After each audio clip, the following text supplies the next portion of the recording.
This episode of Cereal at Midnight is brought to you by volcanoes. Watch out, that lava's hot. Volcanoes.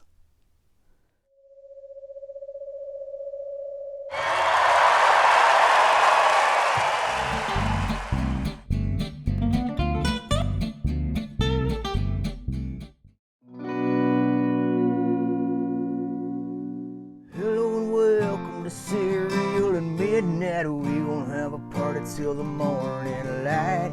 We gon' have a party till we feel alright. We gon' have a party, so hold on tight.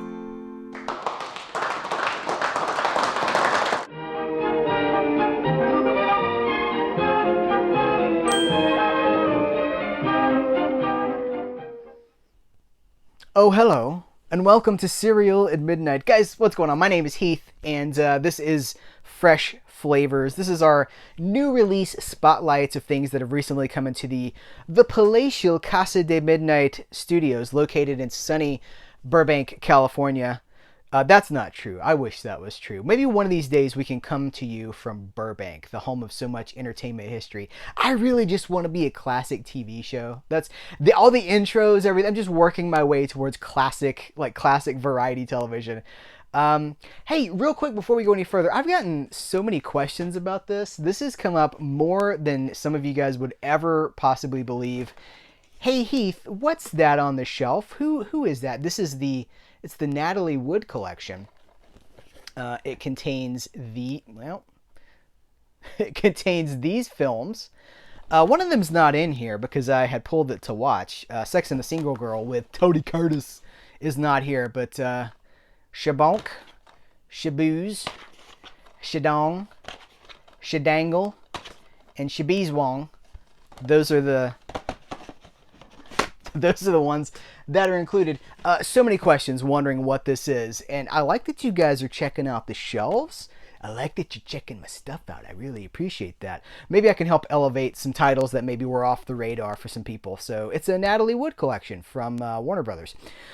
So this is our Fresh Flavors. We're going to be talking about some animation. We're going to be talking about some TV shows, some classic variety that I want to be like. And even some new music. You know what else we're going to be talking about?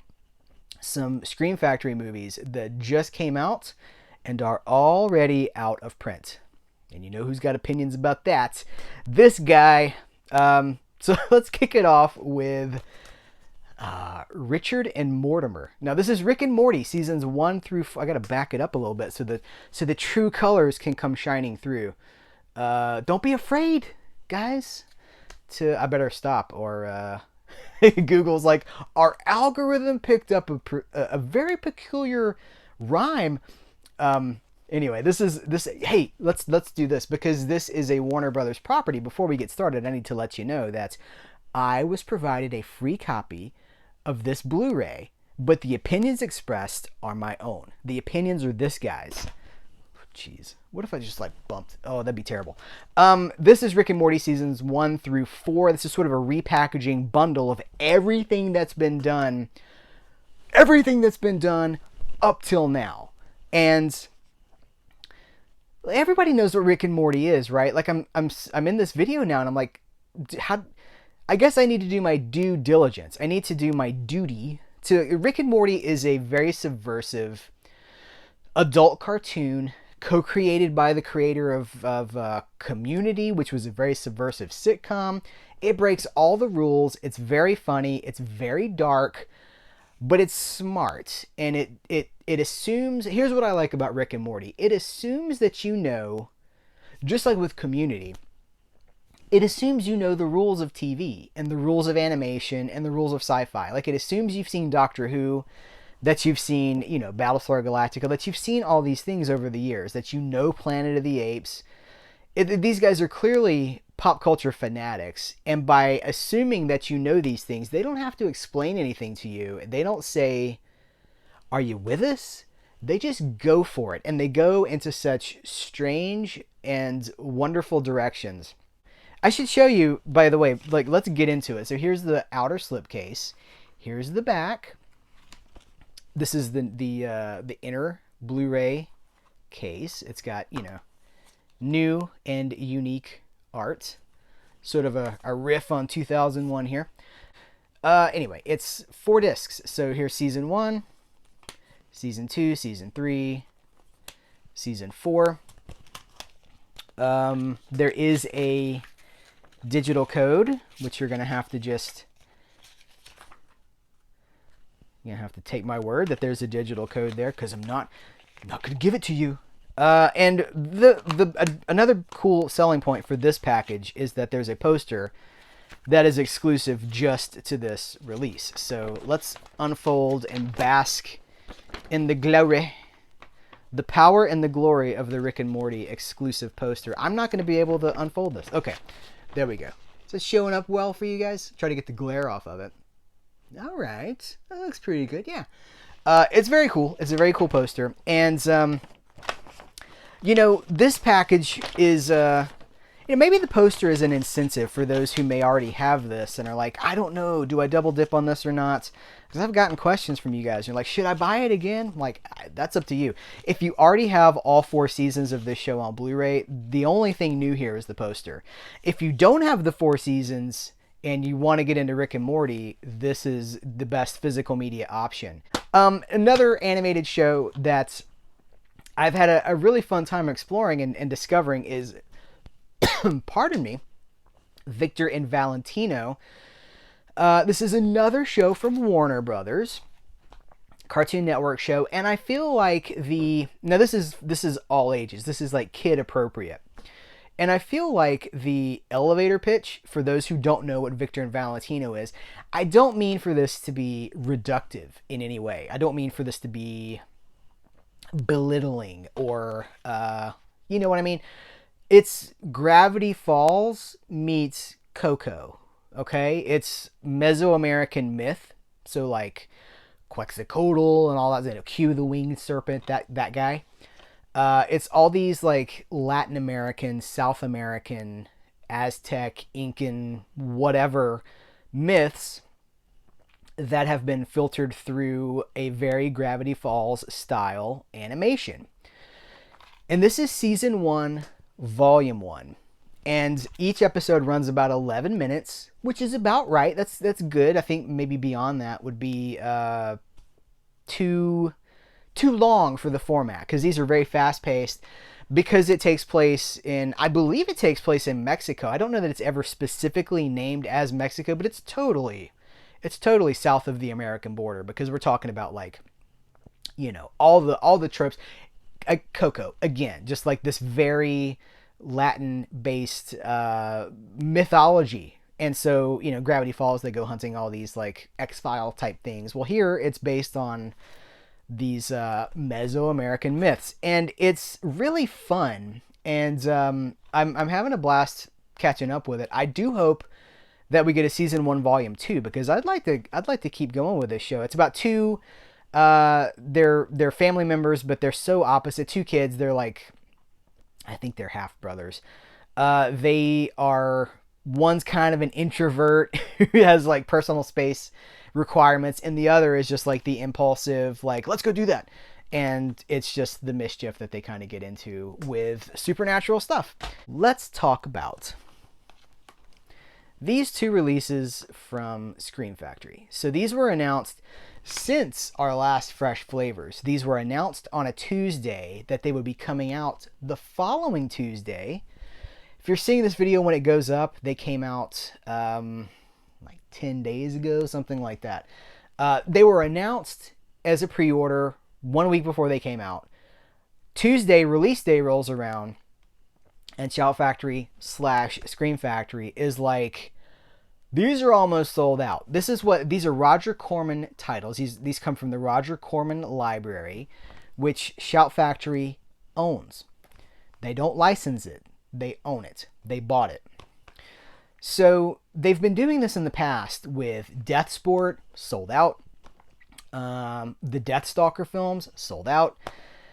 Everything they do this with sells out. And this is oh, by the way, it's legit. Like, I ordered these.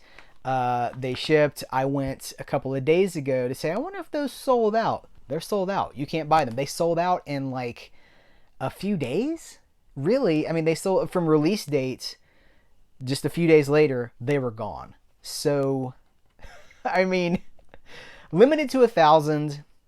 And these are what I call FOMO tactics. And if you saw the Friday the 13th, if you saw my video review for this, I don't like FOMO tactics. I don't understand why. Here, okay, so here's why can't everyone enjoy these? Now, maybe Shout Factory, let's look at it from a couple of different angles. By the way, the movies are The Terror Within 1 and 2 and Twice Dead. And Twice Dead has a commentary track. It's a new 2K scan, audio commentary with the co-writer, the actor, interviews with the actress. This one has no special features, but it's 2 movies. They're about $26 a piece, I believe. Now,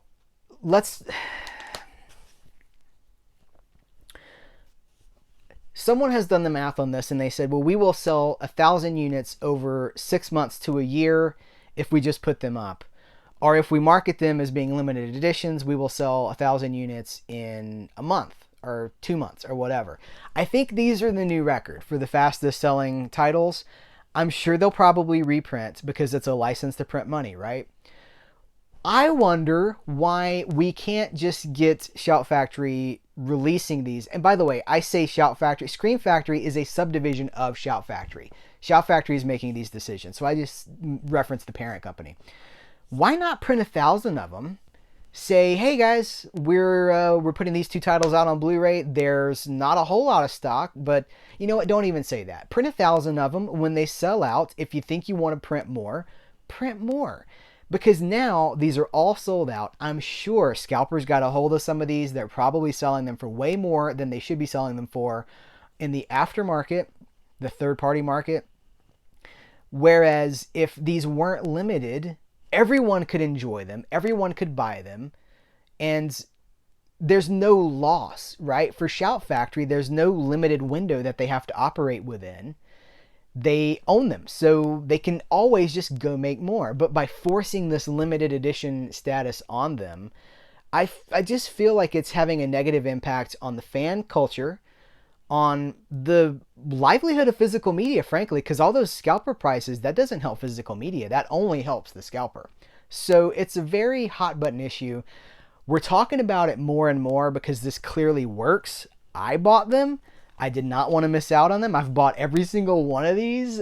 Street Walk-In, Jackson County Jail, Death Sport, like I said. Every one of these that they've done, I've bought. Be like, well, I can't miss out on that. I did miss out on the Deathstalker double feature. I missed out on that both times. They printed it twice.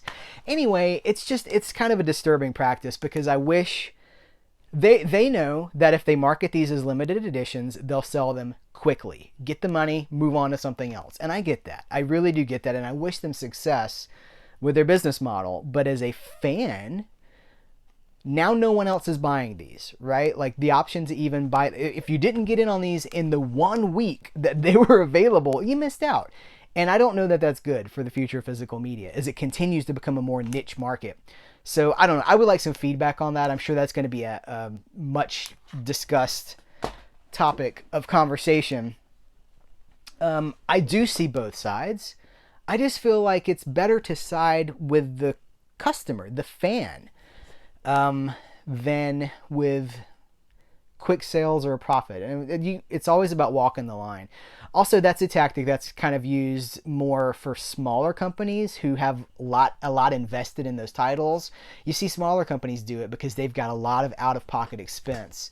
None of that really applies to Shout Factory because they are like the biggest distributor in the game as far as I know, and they own the movies. So literally the biggest company that owns the movies using, limited. Anyway, it's controversial. Would you like to see a video dedicated to this topic? That's a question. Because if you would, I'd like to do that. Because there's gold in their hills, I tell ya. All right, let's do a hard shift, okay? The best of Cher. This is the Cher variety show from the night. Let's see how many SH sounds I can make. It's the best of the Cher variety show from the 1970s, featuring Cher without Shunny. Whew. I gotta go have a lie down. This is a Time Life DVD presentation. You guys know I love Time Life. The Midnight Special, Laugh-In, Dean Martin Variety Show, the Dean Martin Roasts. I got a ton of Time Life DVD sets and music sets too. This is brand new. As I am recording this video, this has been in the house for like 30 minutes. Like it just came and I pre-ordered it. This is, so here's first of all, if you're like, why do I care about Cher? Talk more about Shout Factory, Scream Factory stuff. Talk more about horror. Well, this is the sort of like, in the 70s, even in the 60s, like anybody who was anybody went through a variety show. Maybe not as the host, but as the guest. There are episodes. So first, Cher had Cher and Sonny and Cher had the big hit "I Got You, Babe," and "The Beat Goes On," all that stuff.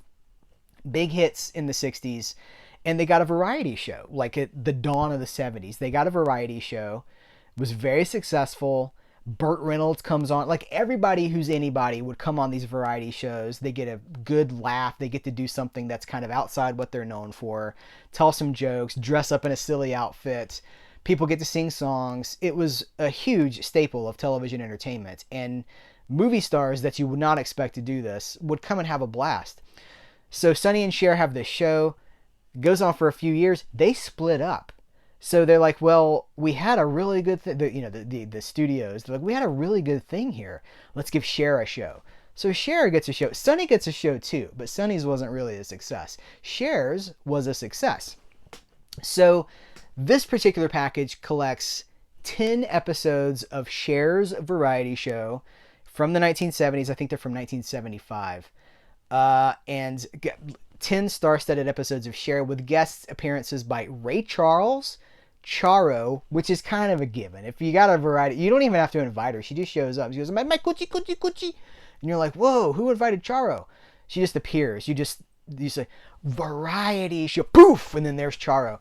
Elton John, The Muppets, you guys, The Muppets, Linda Ronstadt, Raquel Welch, and more. So I haven't really had a chance to explore this yet because, as I say, it's only been here for like a half an hour. It's a 5-disc set, so 2 episodes per disc. They're like 55 minutes long.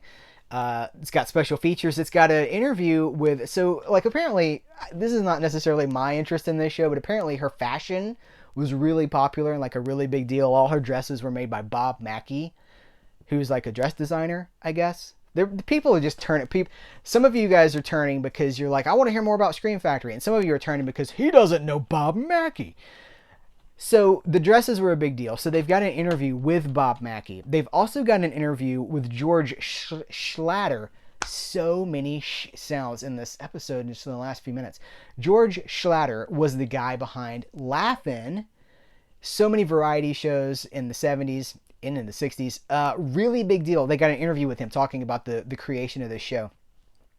Lily Tomlin's here. She was also, Laugh-In cast member.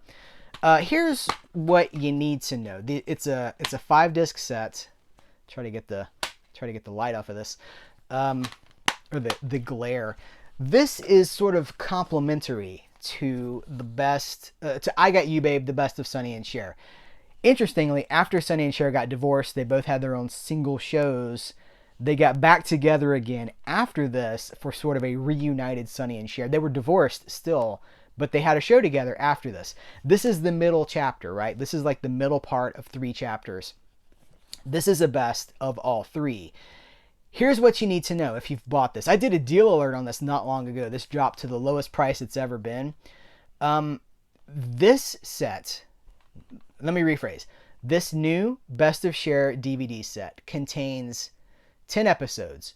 4 of them are also in this set. But 6 of the episodes here are not on this. Conversely, 1 episode that's on this is not on this. So you do need them both if you're a Sonny and Cher completist. And why wouldn't you be? Because it's pretty awesome. One of my favorites is Burt Reynolds. He's the one that always comes to mind because he's such a... Who doesn't love Burt Reynolds? Also new... I want to talk about this. There are 3 of these now. I think there's 3. This is the newest one. These are collections of Mr. Rogers on DVD. I love Mr. Rogers. I grew up with Mr. Rogers. Like, he was on TV, like PBS in the early 80s. For me, it was Sesame Street, Mr. Rogers. I think he came on after Sesame Street. And a huge part of my childhood. And I can't downplay how important it is that I think that young people, like kids, have someone telling them that they're special and that they're awesome and they can do whatever they want to do. Anything they want to put their mind to, they're capable of. There's a lot of like kids entertainment on TV, but there's not a lot of encouragement, and nobody did it like Mr. Rogers. So this is a 4-disc compilation of 30 episodes. Oh, we got a floater here. Hold on. Side conversation. Oh, it's actually just the whole tray.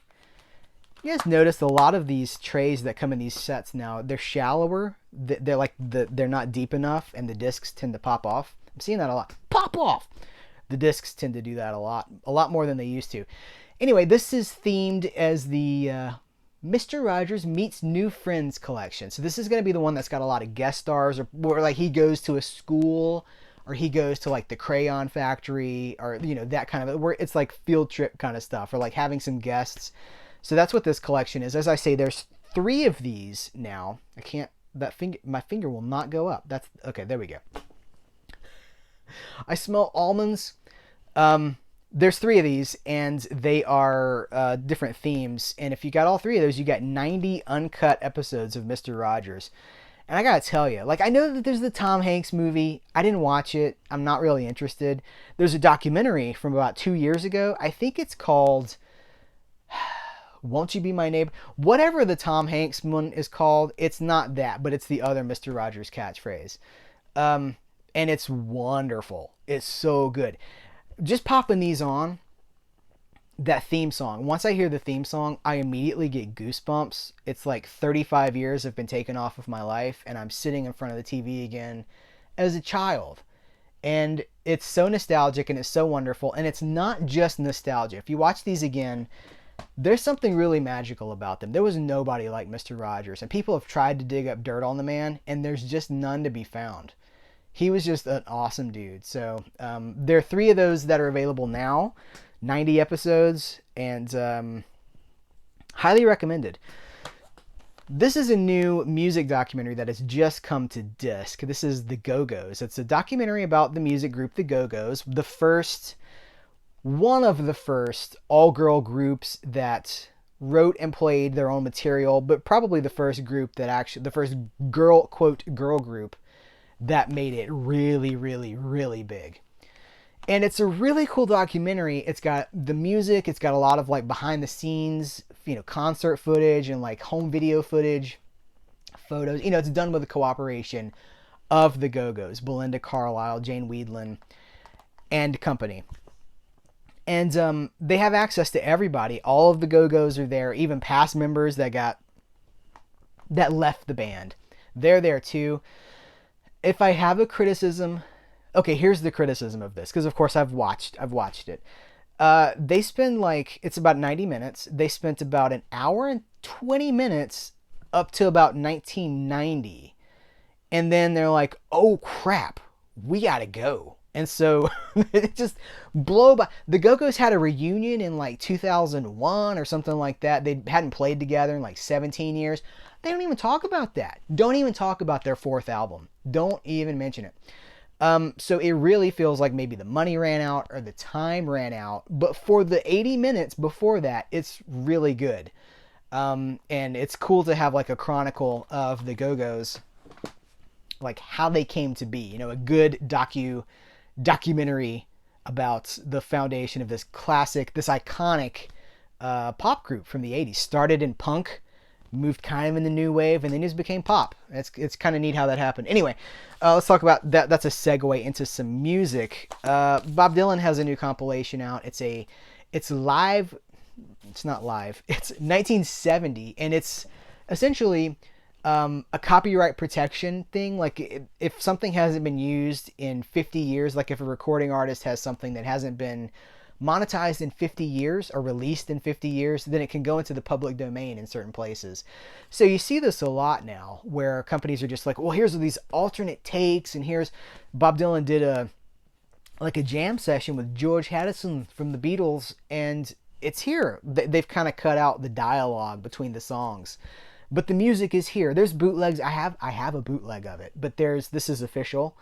And that's what this is. It's 3 discs, and it's got a lot of stuff on there. It's, it is what it is. There's going to be, it's hit or miss just based on the nature of it. But for those of us who like access to that sort of material, that's really good. Also, Willie Nelson has a new album out. This is, it's called That's Life, and it's Frank Sinatra covers. It's his second album of Frank Sinatra covers. If you're wondering if he's able to pull that off, especially at this age in the game, he is. It's really good. Willie can do anything he wants to. These are like fully orchestrated jazz American standards with symphony, with the orchestra, with like the upright bass and the horns. It's everything. It's not like steel guitar country stuff. It's not like Austin City Limits, that kind of stuff. It's just his version of American standards, but it's really good. I really like it a lot. Whole album is like 35 minutes long too, so... and last, but certainly not least, Alice Cooper has a new album out. It's his first solo studio album in a few years. He did a Breadcrumbs EP a year and a half ago, I want to say. It was kind of cover songs of Detroit music, so Mitch Ryder and the Detroit Wheels, Bob Seger, Detroit bands. He was covering those. This is an album of all original material. This is themed around Detroit. And I sprung for, well, as you see, I have the vinyl version because I do love the way that vinyl sounds. But I also bought the CD version. And you're like, why would you do that? Well, the CD version includes, it's a 2-disc set. So you get the album on the first CD, and the second disc is a DVD concert that has never been on DVD before. There's also like a deluxe package, and the DVD is a Blu-ray, but it also comes with a t-shirt and like a face mask and like stickers or something, like stuff that I didn't necessarily need. But I wanted the live DVD. It's a night at here, I'm going to consult the booklet really quick. Alice Cooper, a paranormal evening with Alice Cooper at the Olympia in Paris. So there's a screenshot, sort of a still. He's got Nita Strauss with him on that tour, which she's fantastic. So if you get the album and a concert, a studio album and a live concert on DVD. The DVD is of course not included with the vinyl, so I had to do both. I wouldn't do that for anybody, but I did it for Alice Cooper because I'm a big fan. Guys, that is Fresh Flavors. What do you think? Lot to talk about in this one. We covered a lot of ground, and there's a lot of potentially inflammatory topics here that we could really delve into, and let's do it. But let's also be respectful, and let's be courteous in those comments. So let me know what you think. Thanks for watching so very much. I appreciate you guys so very much. So that's gonna do it for this Fresh Flavors. Take care. Okay, guys. Have a great life. Have a great rest of the day. Wherever you are, whatever you're doing, you are awesome, and I really appreciate you. Take care. Until next time, I will catch you later.